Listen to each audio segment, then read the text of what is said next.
말씀은 역대하 33장 14절서부터 25절까지 말씀입니다.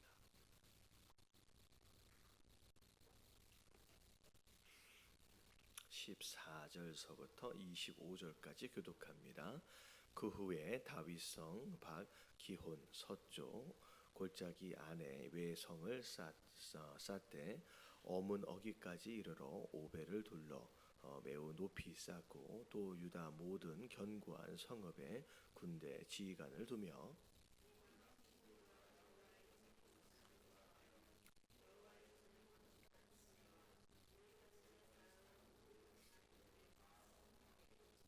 여호와의 제단을 보수하고 화목제와 감사제를 그 제단 위에 드리고 유다를 명령하여 이스라엘 하나님 여호와를 섬기라 하매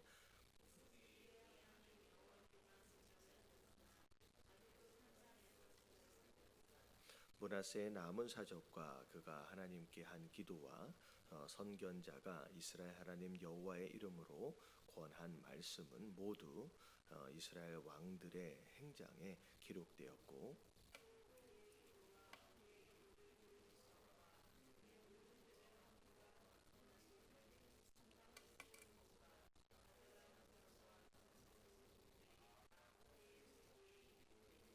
므낫세가 그의 열조와 함께 누움에 그의 궁에 장사되고 그의 아들 아몬이 대신하여 왕이 되니라.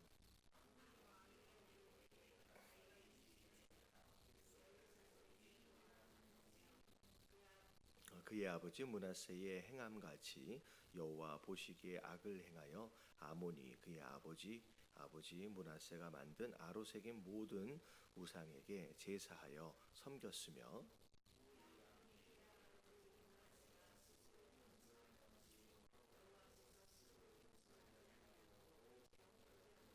그의 신하가 반역하여 왕을 궁중에서 죽이매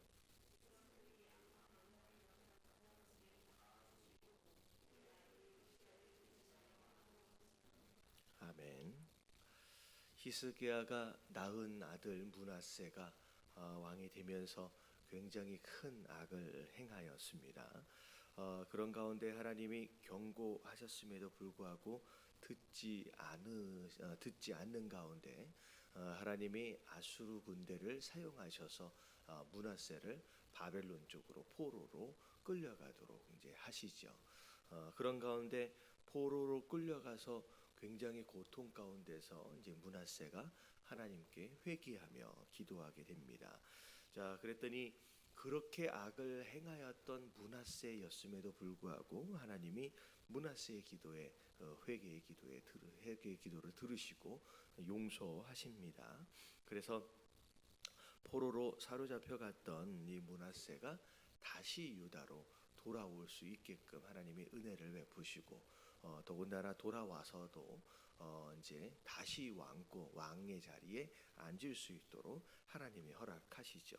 자, 그곳으로 말미암아 므낫세가 어제 마지막 부분에 13절 마지막 부분에 보니까 그제서야 여호와께서 하나님이신 줄 알았다라고 이야기를 합니다. 어찌 보면 회개하여 돌아온 이 므낫세의 모습을 보면서 그나마 다행이다라고 우리가 생각할 수 있을 것 같아요. 또 하나님의 용서하심에 대하여 그 은혜와 자비로우심에 대해서 우리가 한 번 더 생각할 수 있는 대목입니다. 자, 근데 우리가 이 말씀을 보면서 마음에 딱 그 사무치게 되어지는 단어가 뭐냐면 그제서야라고 하는 단어가 참 눈에 확 들어와요. 그제서야. 어떻게 보면 그제서야라고 하는 이 단어가 가지고 있는 굉장히 여러 가지 의미들 가운데 중요한 거는 이제라도 돌아와 너무 다행이다라고 하는 그런 의미도 있었지만 왜 이제 돌아왔을까라고 너무 늦게 돌아온 것에 대한 아쉬움이 좀 남아있는 그런 단어가 될 것 같아요. 어쩌면 돌아온 거는 너무 다행이지만 오히려 좀만 더 일찍 돌아왔다라고 한다면 그 오랜 시간을 낭비하지 않을 수 있었을 텐데라고 하는 아쉬움이 남는 단어다라고 하는 거예요. 어찌 보면 이 단어를 오늘 아침에 좀 묵상했으면 좋겠습니다. 우리가 지금이라도 돌아오면 너무 다행입니다. 근데 이게 시간이 지체되어지면 지체되어질수록 많은 시간과 에너지들이 낭비되어진다는 거죠. 왜냐하면 우리의 삶이라고 하는 게 금방이거든요. 인생이 뭐 강건해봤자 70, 뭐 80, 지금 그렇잖아요. 거의 뭐 요즘에는 90 산다라고 해도 아무리 10년, 20년을 더 산다고 해도 짧은 게 우리 인생이거든요. 근데 이제서야 그제서야 돌아왔다라고 하는 그런 상황 가운데서 그동안의 많은 시간들과 많은 에너지와 많은 젊음과 건강들을 정말 그렇게 있었을 때 그렇게 낭비해 버리고 이제 돌아와서 참 아쉬움이 남는 그런 인생이 되지 않도록 하기 위해서 우리가 어찌 보면 이렇게까지 이 므낫세가 이렇게까지 되어지고 나서야 돌아오는 이런 삶이 되진 말아야 한다라고 하는 거죠. 그래서 우리가 어떻게 보면 므낫세처럼 다 경험해 보고 난 다음에 이게 아니었구나, 하나님이 진짜 하나님이었구나 라고 하는 걸 그제서 깨닫고 돌아오는 그런 삶은 어찌 보면 지혜롭지 못한 삶일 것 같아요. 우리가 제일 지혜로운 것은 경험하기 전에 어찌 보면 하나님 말씀하심을 듣고 돌이킬 줄 아는 거, 이게 굉장히 지혜로운 삶의 모습이다라고 하는 거예요. 그래서 여러분들 다 경험해 보려 하지 마시고 하나님 말씀하실 때에 그게 아니다라고 하면 아닌 줄 알고 하지 않고, 이게 맞다라고 말씀하시면 고민하지 마시고 계산하지 마시고 순종할 수 있는 저와 여러분들 되시길 주님의 이름으로 축원합니다. 그런 가운데 제가 어떤 분을 만나니까 그런 얘기를 해요. 이런 문제로 굉장히 힘들고 저런 문제로 많이 힘들대요. 그런 가운데 힘들다고 얘기를 하면 목사가 뭐라고 얘기할 것 같아요? 조언을 하면 일단은 뭐 해보자 그래요. 기도해야 된다 라고 얘기를 합니다. 그러면 어떤 분들이 그런 얘기를 하더라고요. 기도해야 됩니다 라고 하면 기도하기가 싫대요. 기도하기가 싫대요. 왜 기도하기가 싫으냐? 기도하면 하나님이 뭐라고 말씀하실지가 이미 알고 있는 거야. 그러니까 문제를 만났어. 이미 이 문제를 어떻게 해결해야 되는지에 대한 해답이 어디에 있어요. 이미 다 알고 있어요. 어떻게 해야 되는지 알아요. 그리고 심지어 기도해야 되는지도 알고, 기도하면 하나님이 뭐라고 말씀하실지를 알기 때문에 기도하기가 싫대요. 근데 중요한 건 뭐냐면, 그래가지고 시간을 지체하든지 그래가지고 오랜 시간 방황하는 건 누가 손해인가? 우리가 손해라는 거죠. 그래서 지혜는 그런 것 같아요. 다 경험해보고 다 힘들어보고 그리고 난 다음에 돌아오는 것도 참 감사하지만, 그리고 난 다음에 왔다라고 한다면 그 기간 동안의 시간은 낭비한 거라는 거예요. 그래서 우리가 빨리 알고 빨리 기도하고 돌이키심으로 말미암아 그러면 시간을 우리가 아낄 수 있는 저와 여러분들 되시길 주님의 이름으로 축원합니다. 그래서 세월을 아끼란 얘기는 근면하고 성실하게 살아라는 얘기가 아니에요. 우리가 어느 때 순종해야 될 줄 알고 어느 때 끊어야 될 줄 아는 거, 하나님의 뜻이 무엇인지를 제대로 분별하여 그 길을 바로 갈 줄 아는 것이 세월을 아끼는 것이다 라고 하는 거, 여러분 기억하실 수 있는 저와 여러분들 되시길 주님의 이름으로 축원합니다. 자, 회개했어요. 그리고 나서 돌아왔어요. 하나님이, 여호와 하나님이 진짜 하나님이구나 라고 하는 것을 알고 난 뒤에, 깨닫고 난 뒤에 므낫세가 뭘 했는지를 보면, 자 14절, 15절, 16절, 17절까지가 그 내용이에요. 일단은 14절에 뭘 먼저 했느냐, 국방, 어떻게 보면 허술해진 국방을 다시 재정비하는 시간을 갖습니다. 왜냐하면 본인이 아수르의 공격을 받고서 왕이 포로로 끌려가 버렸잖아요. 왕이. 그러니까 나라가 어떻게 보면 큰 전쟁에서 아주 큰 패배를 경험한 거예요. 그랬으니까 돌아오자마자 다시는 이런 공격으로 인하여 이제 전쟁에 패배하지 않도록 하기 위해서 국방을 다시 재정비하는 일을 먼저 하게 됩니다. 자, 그리고 나서 15절서부터 참 그래도 다행인 게 자기가 만들어서 세운 우상들과 자기가 만들어 놓은 제단들을 예루살렘에서 갖다 버리는 일들을 먼저 하게 되죠. 이게 회개한 자가 반드시 맺어야 할 어떻게 보면 삶의 열매입니다. 우리가 이제 잘 아시다시피 회개라고 하는 단어의 원래 원어적인 의미가 무엇이냐면 방향을 바꾸다라는 뜻이잖아요. 방향을. 내가 이 길로 가다가 이 길이 잘못됐구나라고 하는 걸 알고 방향을 바꾸어 다른 길을 가려 하는 것이 회개의 모습이라는 거죠. 이게 회개예요. 그렇기 때문에 회개를 한 므낫세가 그 전까지만 해도 어떤 길을 갔어요? 우상을 섬기던 길을 갔어요. 근데 이제 깨달았잖아요. 회개하고 돌아왔잖아요. 그럼 어떻게 돼요? 이 더 이상 우상을 섬기는 길이 아니라 다른 길을 가야 되는 게 맞는 거죠. 그래서 이제 이 므낫세가 돌아오자마자 또 한 게 뭐냐면 성전 안에 그가 섬기던 우상들을 다 제거하고 제단을 다 청소하는 가운데 이제는 누구만 섬기자? 하나님만 섬기자라고 백성들에게 오히려 함께 격려하면서 바로 이제 신앙생활을 하려고 노력을 합니다. 어찌 보면 이게 회개한 자의 당연한 열매일 것 같아요. 우리가 하나님 앞에 용서를 구하며 우리가 회개했다라고 한다면 더 이상 같은 길로 가지 않기 위해서 우리가 방향을 바꿀 필요가 있어요. 마치 이제 세리 삭개오가 어떻게 해요? 그 뭐죠? 맞죠? 세리 삭개오 맞죠? 그 물질을 돈을 사랑했던 그가 회개하고 돌아오는 것으로 말미암아 누굴 따라요? 더 이상 돈이 아니라 예수 그리스도를 따르는 삶으로 바뀐 것처럼 어떻게 보면 회개하기 전에 내가 가장 좋아하던 거, 가장 사랑하던 거, 가장 의지하던 그 모든 것들이 방향이 바뀌면서 내가 사랑하는 게 바뀌고요. 내가 의지하는 게 바뀌는 그런 삶이 되어지는 게 굉장히 이제 중요합니다. 자, 근데 다 제거했는데 백성들까지도 여호와 하나님을 섬기라라고 격려를 하는데 17절에 보니까 자, 뭐는 없애지 못했어요. 이제 산당을 없애지는 못했습니다. 자, 이런 것 같아요.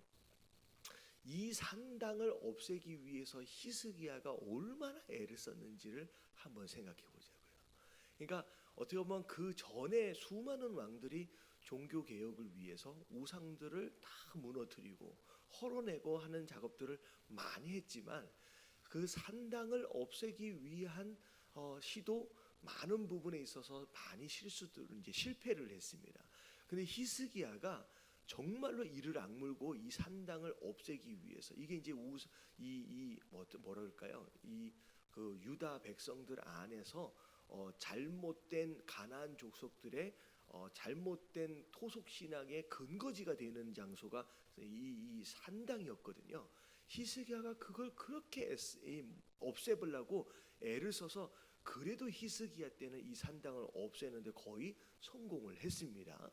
자, 근데 이 므낫세가 다시 이제 돌아오고 나서 종교 개혁을 했는데 이 산당을 이제 결국은 없애는 데는 또 실패를 해요. 그런 것 같아요. 우리가 거룩하게 되어지는 가운데 우리의 삶을 청소함에 있어서는 굉장히 어려워요. 근데 이 어려운데 죄가 들어오는 건 너무 쉽습니다. 그러니까 죄에 우리가 물들어져 가는 것은 너무 쉽고요. 청소하는 것은 물드는 것에 비해서는 굉장히 어려워요. 그러니까 우리가 그러는 거예요.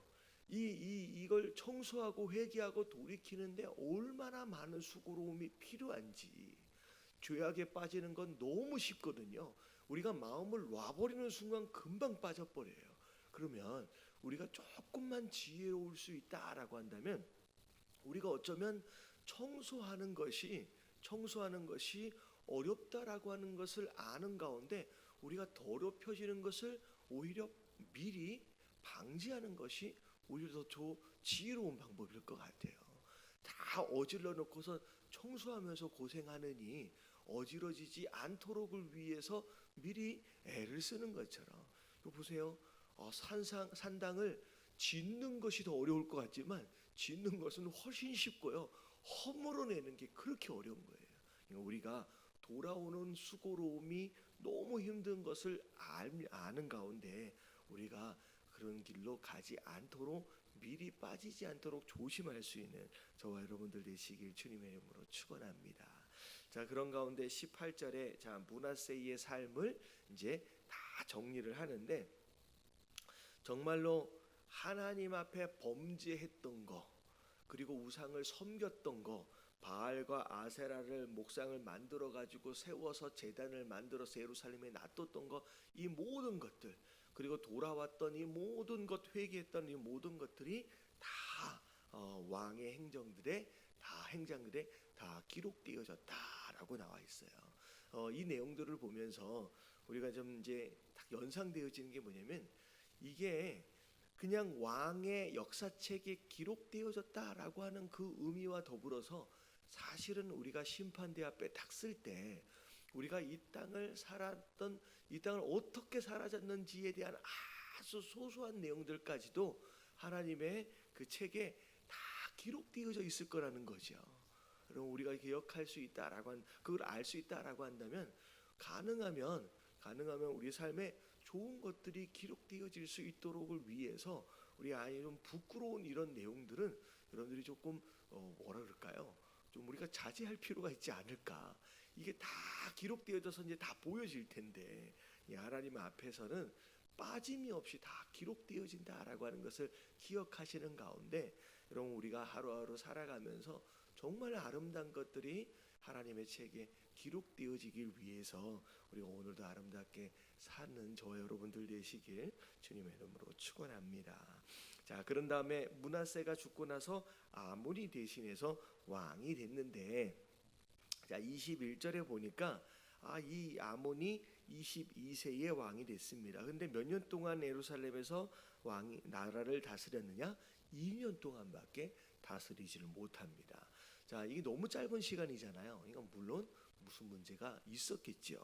자, 보니까 22절에서부터 보니까 므낫세가 자 아버지가 행했던 모든 악한 일을 그대로 본받아서 이제 하게 됩니다. 이 아몬이.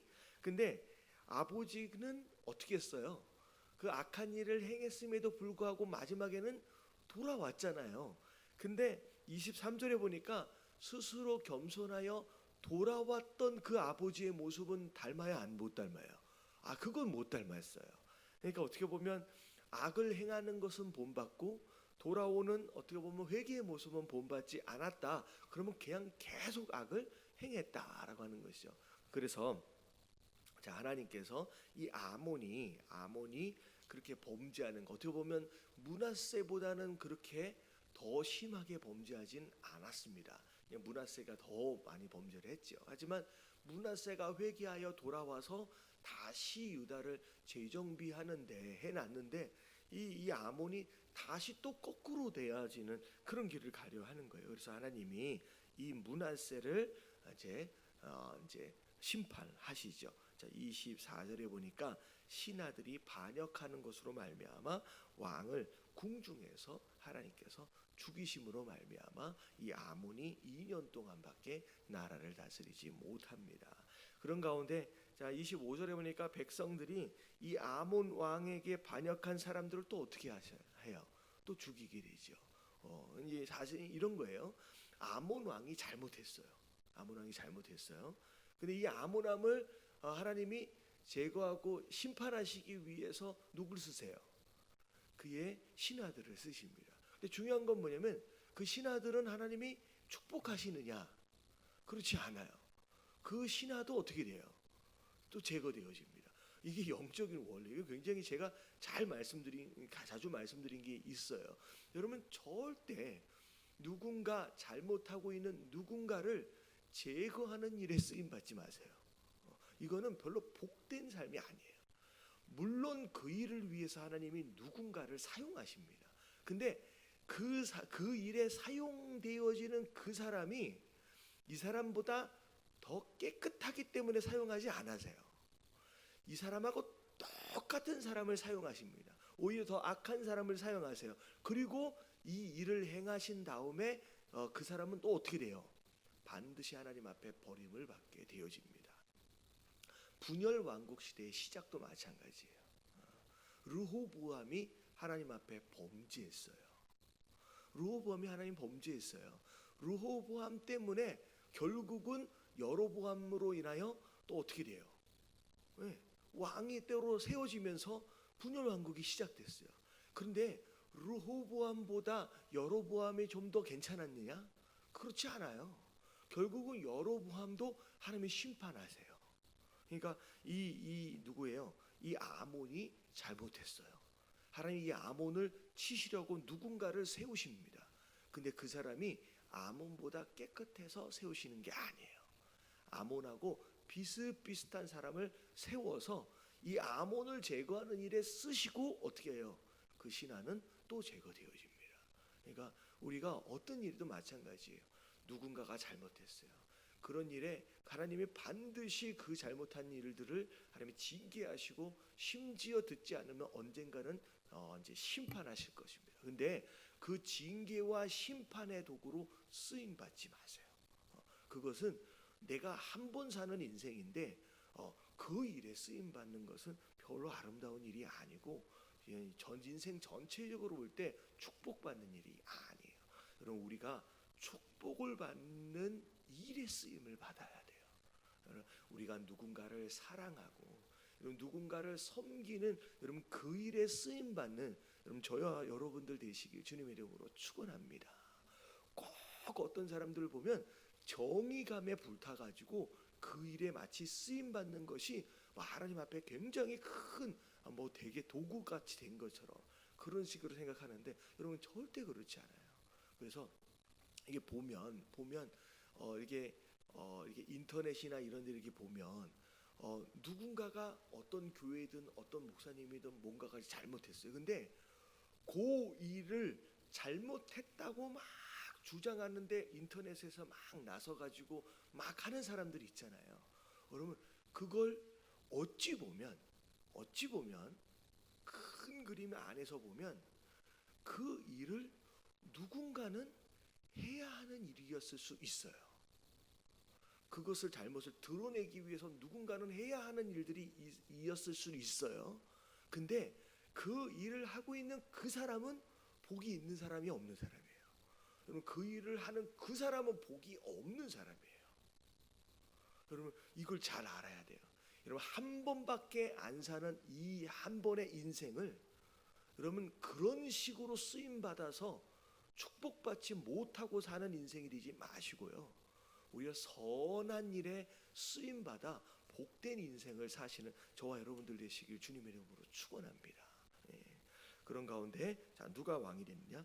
요시야가 대신하여 이제 왕이 되어집니다. 2년밖에 왕을 못하게 되고 죽임을 당하게 되죠. 자 오늘 함께 기도하실 때에 잠깐 앞에 서론에서 말씀을 드렸다시피 그제서야라고 하는 단어가 우리의 삶에 적용되어지지 않았으면 좋겠습니다.